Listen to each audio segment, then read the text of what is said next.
Hello, my name is Hayden Lewis, and I would like to go over some basic boxing principles. So I'm going to go over two things. One is how to punch without breaking your hands, because we all don't have access to boxing gloves at all time, and a lot of even very high level boxers punch with their hand open inside the glove because their hand is so wrapped and they have all that padding.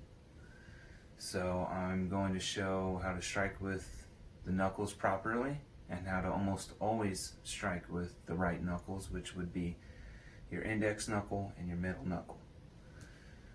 And what else I'm going to go over is one of my favorite punches, the overhand right, because I think it's very versatile. You can do a lot of things with it, and I just really like it, and it works for me, and I hope it works for you. Thank you very much.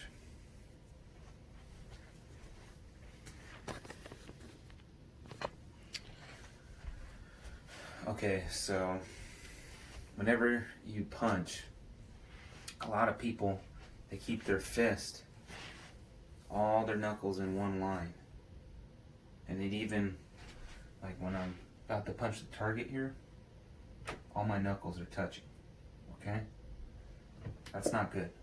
I was taught in Sikaran, which is a Filipino martial art. It's very similar to karate and taekwondo. It also has stick fighting, all that.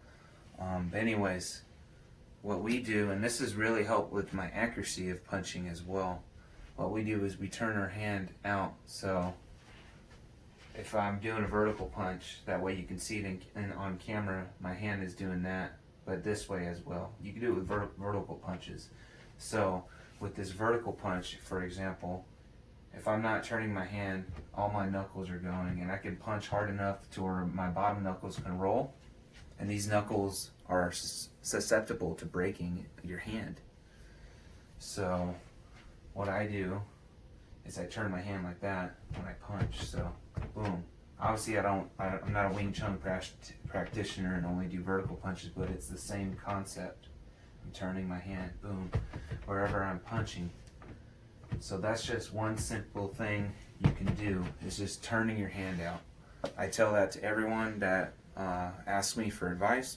I say, always turn your knuckles out. I've never had a hand injury from punching.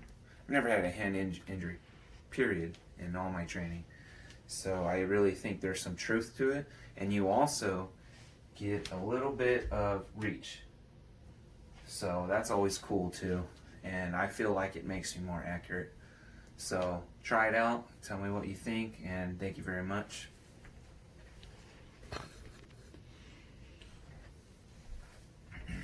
Alright, so next one is the overhand right.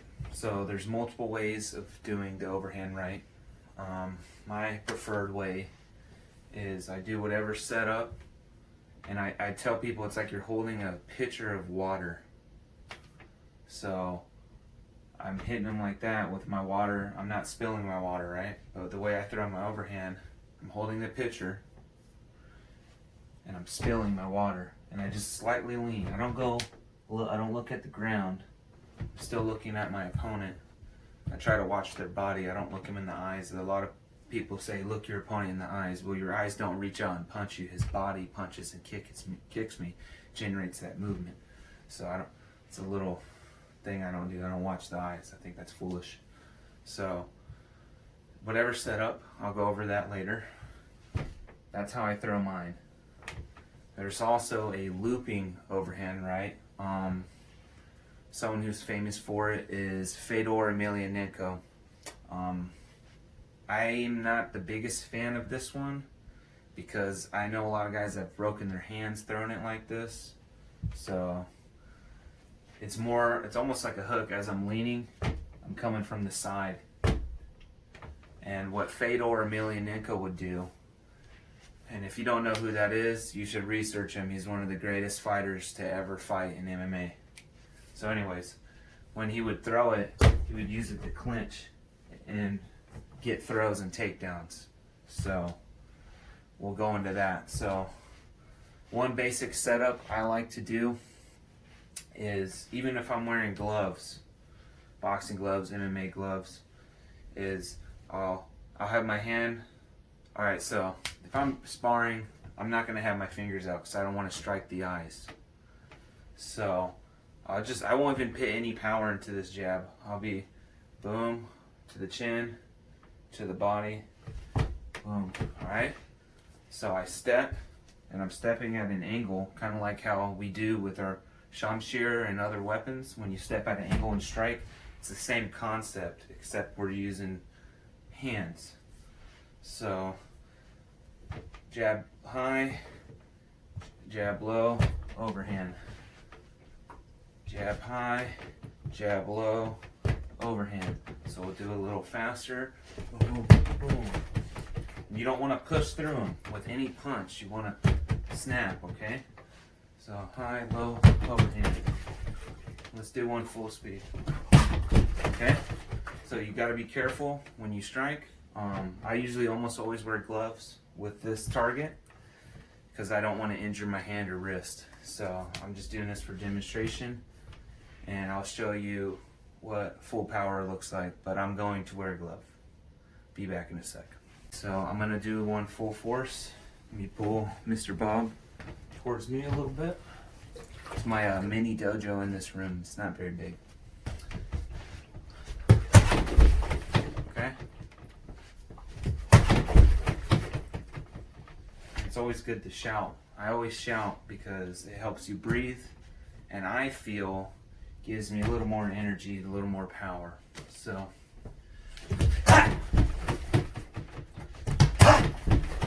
Alright, so that's the basic setup. Self-defense.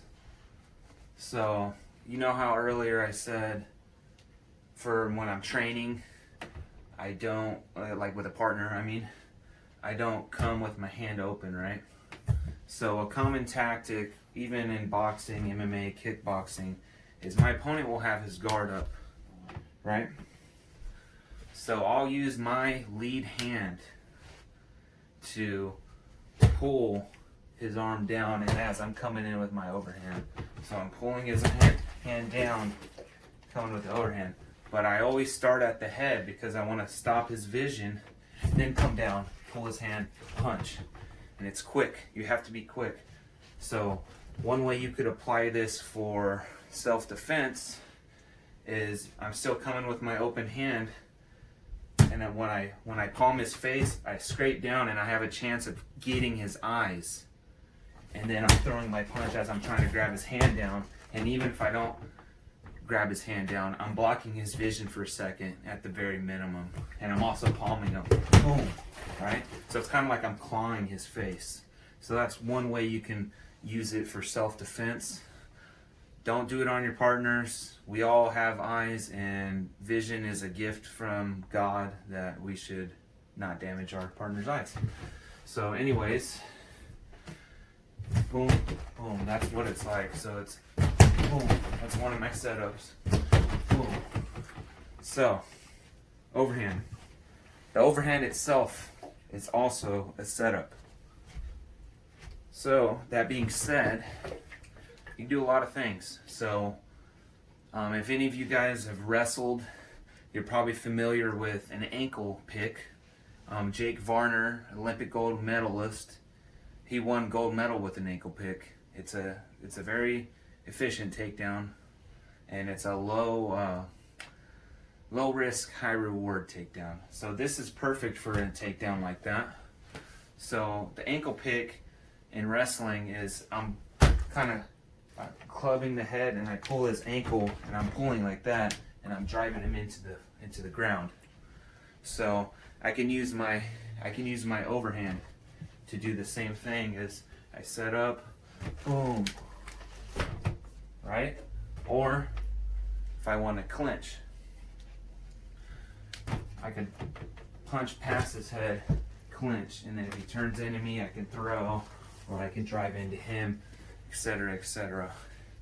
You can also set up a single leg, boom, double leg, boom, okay? So the overhand right is a very versatile punch, and I like it a lot And you can even fake the overhand right. If they know you're going to throw it, for example, I'll drop levels like I'm going to shoot or throw an overhand right and come back up with an uppercut. Boom. That's another common one. I've seen a lot of people land it. One of my good friends that I work with, he was an MMA fighter, and he's cracked me with it. It's a good setup. I love the overhand right. It's a great punch, has a lot of power, and it's just dynamic. You're moving your head out of the way. You can get takedowns, clinch. It's an awesome punch, and I think you should incorporate it. And I think this same concept of this overhand right also applies to weapons. So if I have a mace or a gores, forgive me for my pronunciation, you can correct me and I'll do my best to pronounce it right. So I have my shield in this hand, do a shield punch, but with a mace, right? Or a gores, I'm sorry. I'm trying to use the proper terminology in our martial art. So shield punch, mace, it's the same concept. My head's down and I can come back with the shield or push off with the shield and keep striking and get out of there. Same thing, shamshir. Shield punch, shamshir. Similar, it's not exactly the same movement because I punch like this. Some people punch like that. Kanjar, if you punch like that to the throat. Kanjar, boom. So I just think it's a versatile technique, and I think similar concepts can be used with weapons as well. So tell me what you think, try it out, let me know how it goes. Thank you very much for watching, keep training hard.